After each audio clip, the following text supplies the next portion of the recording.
Já pensou se em um dia normal da sua rotina, você se depara com essas 3 notícias nos principais portais de comunicação do país? Notícia número 1. Organização Mundial da Saúde decreta nova pandemia. Notícia número 2. Governo brasileiro abre edital de 100 milhões para organizações da sociedade civil de todo o Brasil. Notícia número 3. Governo paulista encerra o programa de Nota Fiscal Paulista. Ok. E se nesse mesmo dia você recebe um contato da Prefeitura Municipal da sua cidade estabelecendo que a sua organização vai conseguir um novo convênio duplicando o número de impactos, o que você faria?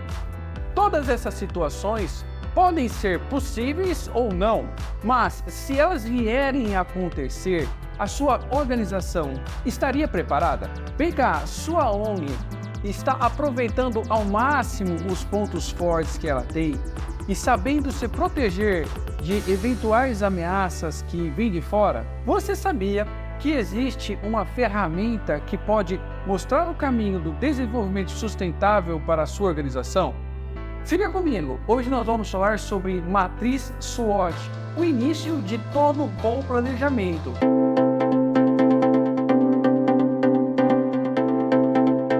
Que bom ter você de volta aqui no canal Marketing na sua ONG. Eu sou o Carlos Barbosa, profissional de marketing e há mais de 20 anos atuo junto ao terceiro setor. E eu já sei, você, gestora e gestor de ONG que tem aqui, ó, o coração quentinho e busca ferramentas para melhorar a sua captação de recursos, garantir a sustentabilidade financeira da sua organização e ampliar o seu impacto. Este é o seu canal. Todo bom planejamento começa com uma boa matriz SWOT. A matriz SWOT foi desenvolvida pelo norte-americano Albert Humphrey em 1970. Albert percebeu que nessa época os empresários tinham muita dificuldade em elaborar estratégias. Assim, criou essa ferramenta para simplificar o processo.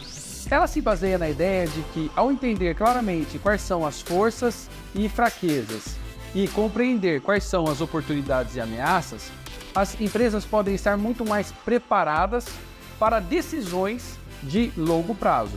A matriz SWOT foi pensada e criada para o mundo corporativo, para as empresas, mas ela pode ser assimilada e adaptada também para o universo das organizações da sociedade civil. A sigla SWOT representa a inicial de cada palavra, em inglês, que determina a análise.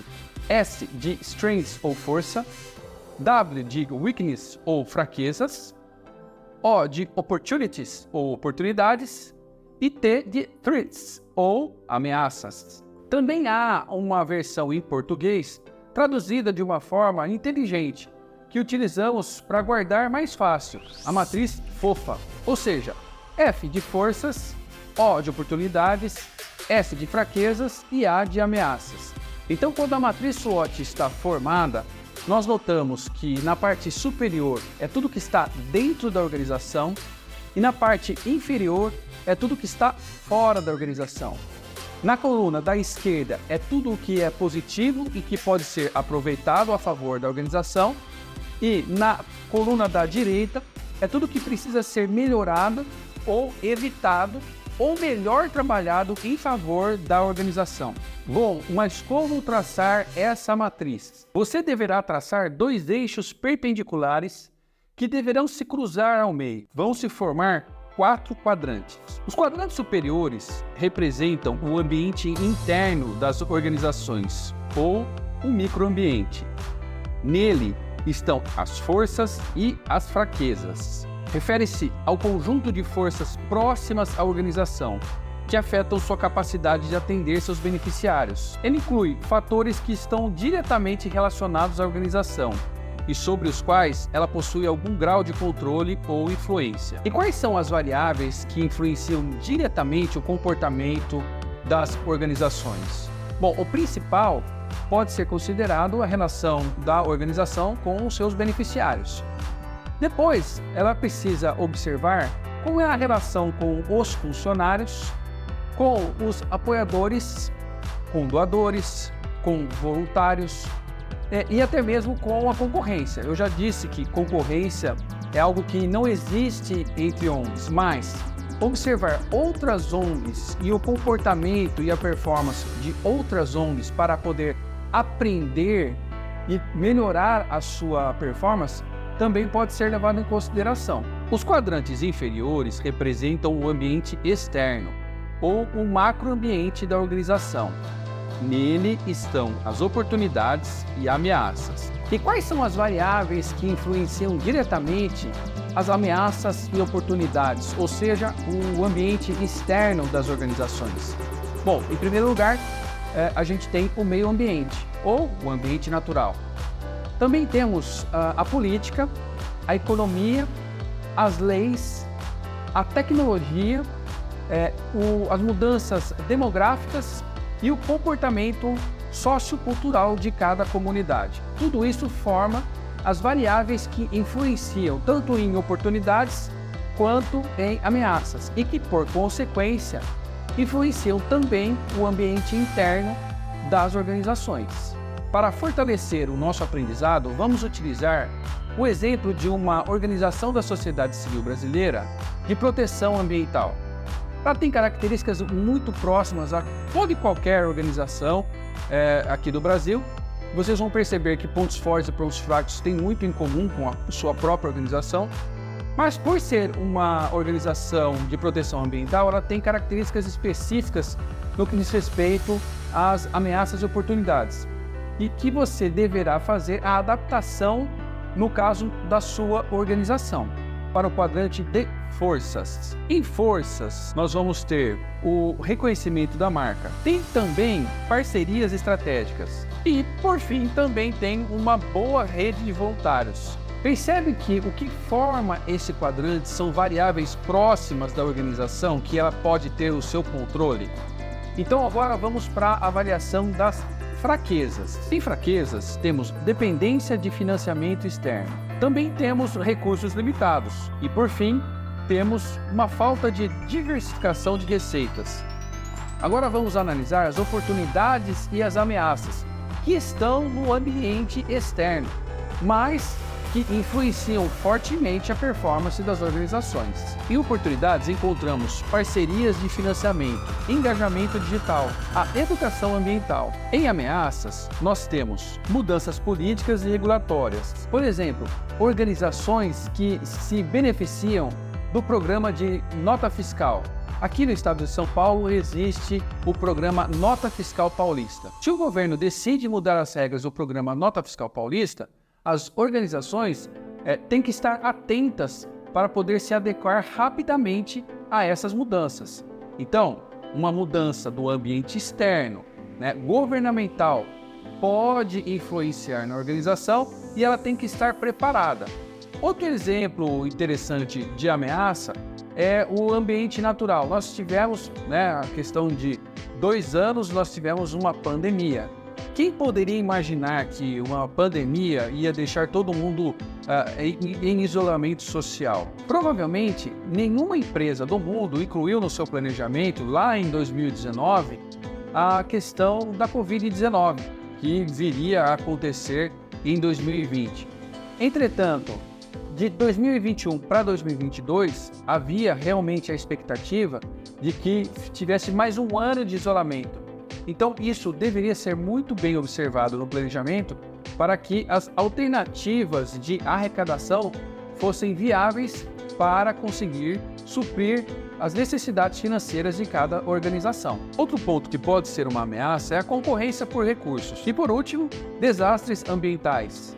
Com a matriz traçada, você consegue perceber como a SWOT traz uma fotografia clara de como é a situação interna da organização e como a situação externa pode influenciar a interna. Essa foi a criação original do professor Albert Humphrey. Entretanto, com o passar do tempo, a matriz SWOT evoluiu e hoje nós temos o conceito de matriz SWOT cruzada. A partir da matriz SWOT cruzada, você consegue estabelecer as estratégias da sua organização. Basicamente, você vai combinar elementos de cada quadrante, a fim de estabelecer aquilo que vai fazer mais sentido para você no momento, de acordo com os seus recursos. Então você pode, por exemplo, buscar um item de forças e combinar com oportunidades, ou você pode utilizar uma força para neutralizar uma fraqueza. No exemplo a seguir, nós vamos ver 3 tipos de combinações que podem ser realizadas. E você, está gostando deste conteúdo? Se está gostando, então já dá o seu joinha, se inscreve no canal e ativa as notificações, porque quase toda segunda e quinta às 5 da tarde tem conteúdo novo para fortalecer a sua jornada de impacto. Vem comigo! Estratégia 1. Utilizar de parcerias estratégicas para diversificar receita. A ONG pode aproveitar suas parcerias estratégicas com empresas e instituições governamentais para buscar oportunidades de financiamento conjunto ou patrocínio de projetos. Estratégia 2. Engajamento digital para aumentar a conscientização. A organização aproveita uma oportunidade como o engajamento digital e associa com uma força que é o aumento da conscientização. Aproveitando suas fortes redes de voluntariado e reconhecimento de marca, a ONG pode desenvolver campanhas de engajamento digital por meio das mídias sociais e outras plataformas online. Isso não apenas aumentaria a conscientização sobre questões ambientais, mas também poderia atrair novos doadores e voluntários, fortalecendo ainda mais a sua base de apoio. Estratégia 3. Monitoramento de mudanças políticas e regulatórias por meio de parcerias estratégicas. A organização associa uma ameaça, que são as mudanças políticas e regulatórias, com uma força, que são as parcerias estratégicas. A ONG pode estabelecer parcerias com organizações especializadas em monitoramento político para acompanhar de perto as mudanças nas políticas governamentais e na legislação ambiental. Essas parcerias podem ajudar uma organização a se preparar e responder proativamente a possíveis ameaças regulatórias. Chegamos ao final de mais um encontro e eu espero que o conteúdo da aula de hoje seja muito útil para você planejar e executar um 2025 muito diferente.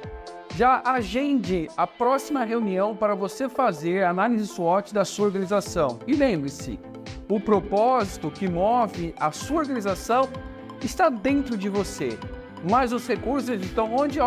Lá fora. E com essa ferramenta e outras que você conhece aqui no canal Marketing na sua ONG, você vai conseguir acessar esses recursos. Fique com Deus e vamos juntos!